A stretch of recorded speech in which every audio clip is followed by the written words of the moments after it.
So overall, this is probably the best budget gaming mouse that I've tried so far. I think in terms of pure value and pure bang for the buck, this is as good as you're gonna get for $20. Wrong. This is the PicTech RGB gaming mouse, and Intel made a good point that it is in fact a bang for the buck gaming mouse. But here's the thing, I found a better mouse. One that is literally the incarnation of the glorious Model O, but is way cheaper.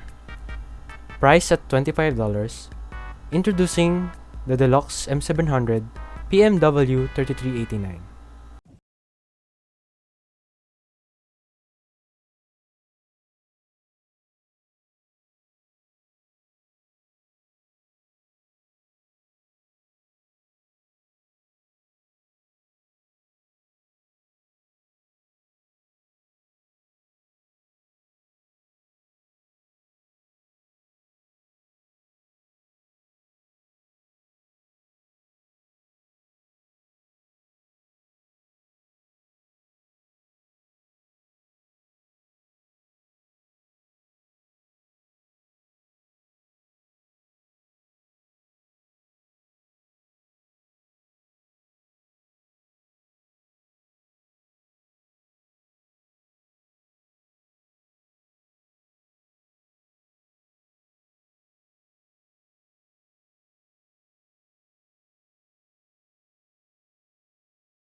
Some debates between 3389 versus 3360, you would conclude that 3389 is better, but the difference is not significant enough to completely overshadow the 3360. But for the sake of the point system, I will give a point to the M700. Meanwhile, for the switches, Delux has run 10 millions, while Model O has run 20 millions. Thus, a point to the Model O. Now for the mouse skates. Teflon mats versus PTFEs. Which is better? Well, a quick Google search actually solves this. They are the same thing. In conclusion, it's a tie. But wait, what about the price point? Now this is where the M700 shines. It's normally priced between $25 to $35, but you can get it for as low as $20 on some websites, like the one I showed. For comparison, the Model O sells for $50 on their websites. In the best case scenario, you are going to spend less than half of the price of the Model O for the Delux M700. Well, for the worst case scenario, you will spend $35 on the M700, which is still significantly cheaper than the $50 Model O.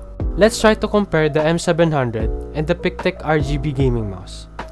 The weight of the PicTech mouse is not stated in the Amazon link. Upon digging around, I found out the exact model name of the PicTech mouse is PicTech PC257 gaming mouse. However, I could not find any descriptions or specifications on what its weight was. I couldn't also find any review that scaled the weight of the mouse. As for the sensor, it has a PMW 3327 sensor, and the switches were not specified, but they claim it to have a 30 million keystroke lifespan. The mouse gates were also not specified. As you can see, the PicTech mouse specs are incomplete, so it would be unfair for me to judge it, seeing as I do not own the mouse. When it comes to the sensors, however, the 3389 is considered as a flawless sensor, so it automatically wins against the 3327. However, just to be clear, the 3327 is still a good gaming sensor and should not be looked down upon. The PicTech PC257 has a price range within $17 to $20, which is the same or in some extreme cases, cheaper than the Delux M700. Personally and in my biased opinion, I would choose the Delux M700 over the PicTech PC257 for the simple reason that the Delux M700 specs are clearly stated and it is much closer to the Model O. In my case, I prefer lighter gaming mice rather than the heavy ones. But the biggest reason that I prefer the Delux M700 is due to the fact that the M700 can double click.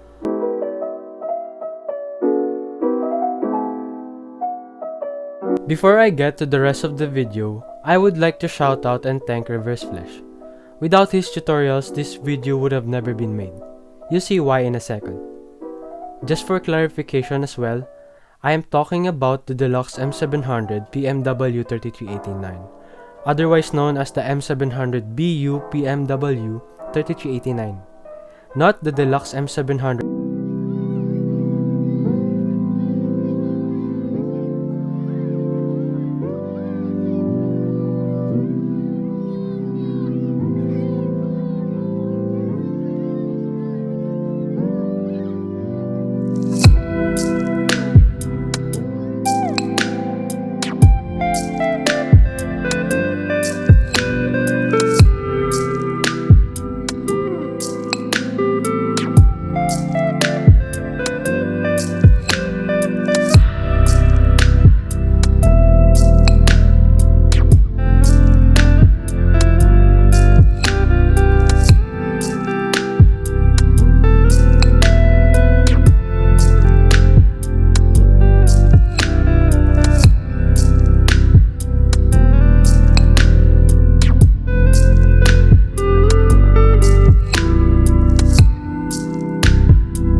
Without further ado, here's a hand cam and Lunar's CPS counter. Let's test butterfly clicking first. As you can see, on average, I get around 15 CPS consistently. But if I choose to really focus on double clicking, I can hit 20. Keep in mind that I'm not the best at, butterfly clicking, and someone better can actually hit the cap CPS. As for the drag click test, I am a drag clicking noob, so some of you will have to try for yourselves. However, here is my attempt at drag clicking on this mouse.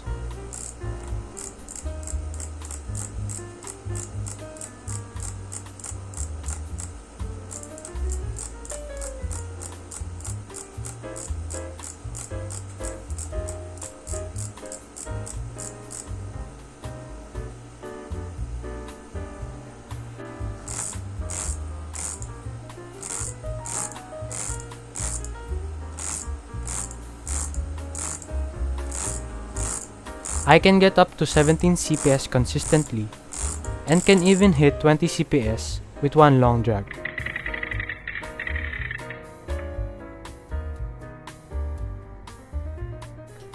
I'm sure someone better at drag clicking will come along and hit the max CPS. Comment down below on what the max CPS is. I'm curious to find the limits of this mouse. Last but not the least, here is the test for jitter clicking.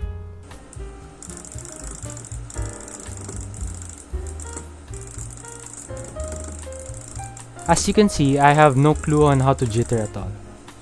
What I did physically hurts and would never do it again. I got 10 CPS and no aim at all. Personally, I wouldn't really recommend this mouse for jitter clickers because it tends to shake due to its lightweight. Or maybe that's just me being bad at jitter clicking, I don't know, you can test it yourself. Here is a bonus part of me normal clicking and double clicking at the mouse.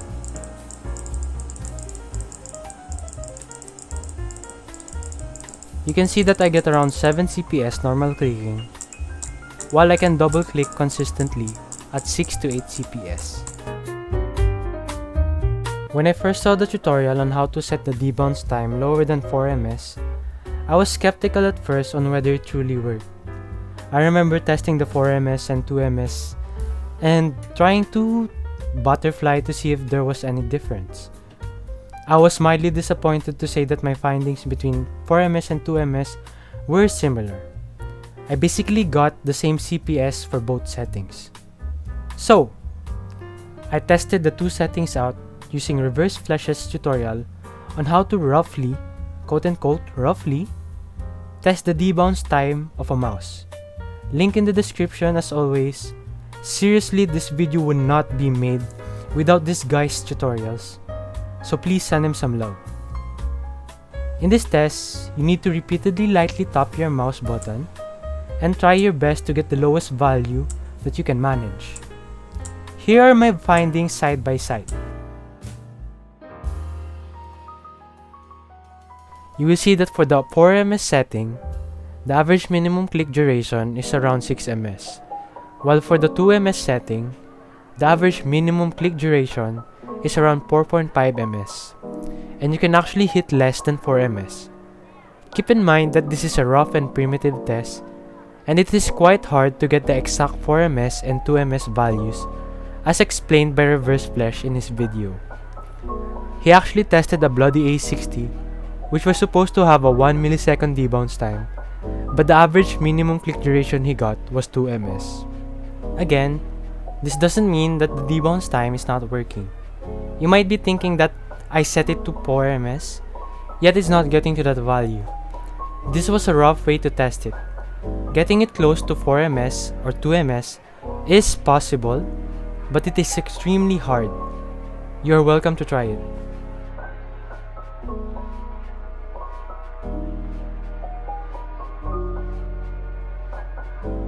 What can we take away from this test?